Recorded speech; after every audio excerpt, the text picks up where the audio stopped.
Noong 2022 ay nag-viral ang videong ito sa TikTok na nagpapakita ng isang tila dambuhalang ahas. Napakaraming video at pictures na rin ang nai-upload sa social media tungkol dito. May mga nagsabi na ito daw ay skeleton ng Titanoboa, isang giant snake. Para naman sa mga fans ng Attack on Titan, ito daw ay Eren's founding titan in real life. At may mga nagsabi rin na ang video ay fake. Sinubukan naming tingnan sa Google Earth ang lokasyon na ipinapakita sa video. At nung aming zoom in ay confirmed. Totoo nga ang nasa video. Pero ano nga ba ang nilalang na ito?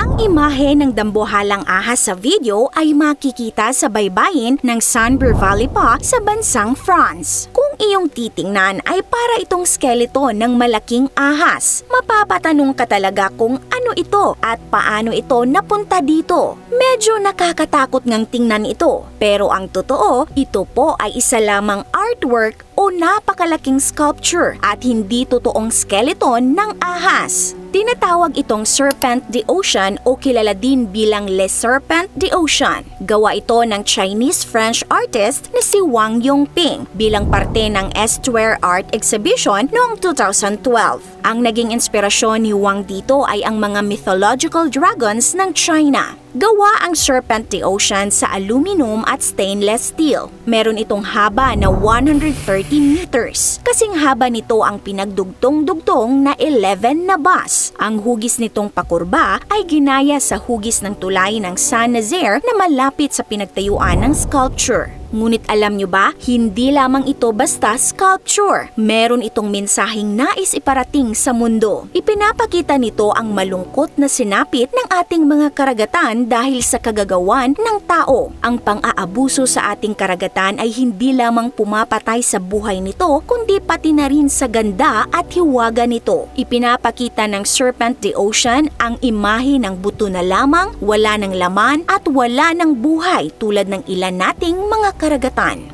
Kung low tide ay para itong namamahinga sa baybayin, nakakalapit ang mga turista at nakakapagpa-picture sila sa Serpent the Ocean. Pero kapag high tide naman ay nalulublob ang ilang bahagi nito sa dagat na para bang isang buhay na nilalang na umaahon mula sa tubig.